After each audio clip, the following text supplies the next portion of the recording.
సిద్దిపేట జిల్లా దుబ్బాక మండల కేంద్రంలో వైశాఖ్ భవన్లో సిఐటియు జిల్లా కోశాధికారి జి భాస్కర్ అధ్యక్షతన తెలంగాణ రైతాంగ సాయుధ పోరాట అమరవీరుల సంస్మరణ సభ నిర్వహించారు.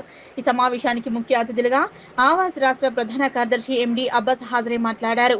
భూమి కోసం, భుక్తి కోసం, వెట్టి చాకరి విముక్తి కోసం నాడు సాగిన మహత్తర వీర తెలంగాణ రైతాంగ సాయుధ పోరాటంలో అమరులైన వారి అమరత్వాన్ని స్మరిస్తూ ఆ పోరాట వారసత్వాన్ని పుణికిపుచ్చుకొని హక్కుల సాధన కోసం భవిష్యత్తు పోరాటాలు నిర్వహించాలని పిలుపునిచ్చారు.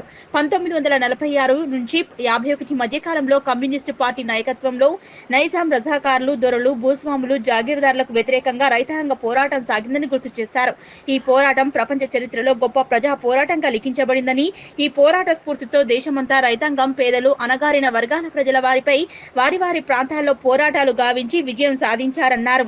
ఈ పోరాటంలో కుల మత ప్రాంతాలకు అతీతంగా ప్రజలందరినీ ఐక్యం చేసి అనేక విజయాలు సాధించిందని, కానీ ఈ పోరాటంలో ఏమాత్రం సంబంధం లేని మతోన్మాద శక్తులు నేడి ఈ పోరాటాన్ని హిందూ ముస్లింల మధ్య జరిగిన పోరాటంగా చిత్రీకరించి ప్రజల మధ్య విభజనలు తీసుకువచ్చి రాజకీయంగా పబ్బం గడుపుకోవాలని చూస్తున్నారని విమర్శించారు. ఇలాంటి వారికి తగిన బుద్ధి చెప్పే విధంగా ప్రజలు, కార్మికులు, రైతులు పోరాటం సాగించాలని, నాటి తెలంగాణ రైతాంగ సాయుధ పోరాటం నుంచి నేటి వరకు అమరుల స్ఫూర్తితో ప్రజా పోరాటాలు నిర్మిస్తూ నాటి పోరాట పటిమను పుణికిపుచ్చుకొని సెప్టెంబర్ 10వ తేదీన చిట్యాల ఐలమ్మ వర్ధంతి నుంచి సెప్టెంబర్ 17వ తేదీ వరకు సిద్దిపేట జిల్లా వ్యాప్తంగా తెలంగాణ రైతాంగ సాయుధ పోరాట అమరవీరుల సంస్మరణ సభలు నిర్వహిస్తామన్నారు.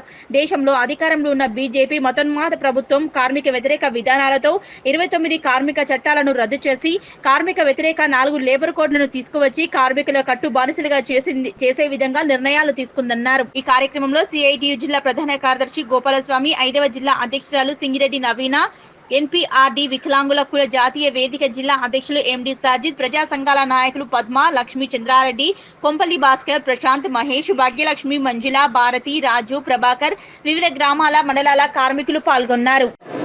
రాష్ట్ర వ్యాప్తంగా తెలంగాణ రైతాంగ సాయుధ పోరాట పక్షోత్సవాలు జరుగుతూ ఉన్నాయి.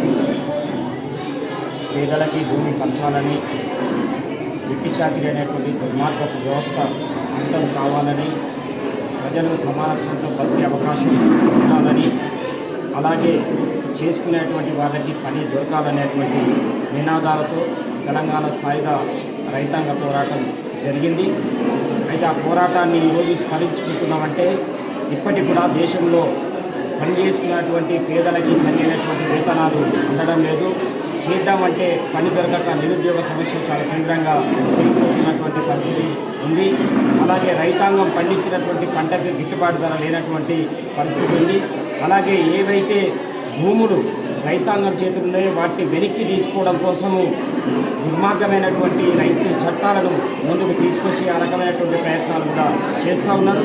అందుకనే ఈరోజు కూడా తెలంగాణ సాయుధ రైతాంగ పోరాటం ఏవైతే డిమాండ్స్ ముందుకు తెచ్చిందో అవి ఇప్పటికీ ప్రజలకు ఇంకా నెరవేరలేదు.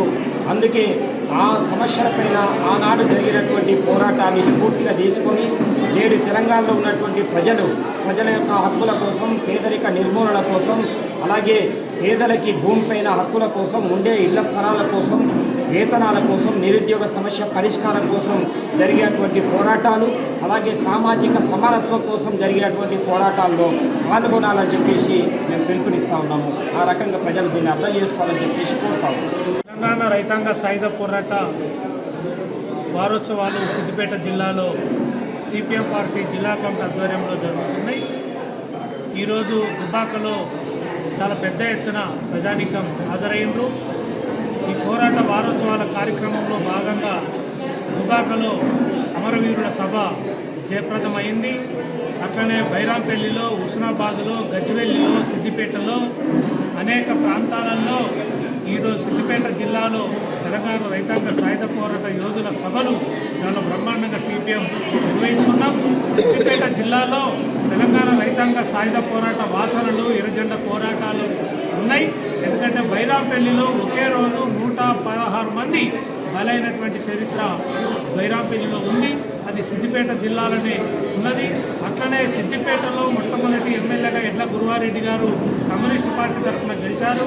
అట్లాగే దుబ్బాకలో, గజ్వెల్లిలో, చేర్యాల ప్రాంతంలో ఆరుట్ల కమలాదేవి, ఎసిరెడ్డి నరసింహారెడ్డి, ఆరుట్ల రామచంద్రారెడ్డి, గడ్డి గబ్బెట గోపాల్ రెడ్డి, మెదక్ జిల్లాలో కేవల్ కిషన్ లాంటి వాళ్ళు తెలంగాణ సాయుధ పోరాటంలో భూమి కోసం, భక్తి కోసం, వెట్టి చాకిరి విముక్తి కోసం సాగినటువంటి 1946 నుంచి 51 దాకా జరిగినటువంటి సాయుధ పోరాటంలో సిద్దిపేట ప్రాంతం నుంచి ప్రాతినిధ్యం ఉంది, పోరాటంలో ఉన్నారు. అట్లాంటి పోరాట యోధుల పోరాటాలను పుణికిపుచ్చుకొని స్మరిస్తూ అమరవీరుల సభలు జరుపుతూ ఎర్రజెండాను మరింత ముందుకు తీసుకుపోతామని చెప్పేసి సిపిఎం పార్టీ తరఫున ఈ సందర్భంగా విజ్ఞప్తి చేస్తున్నాం.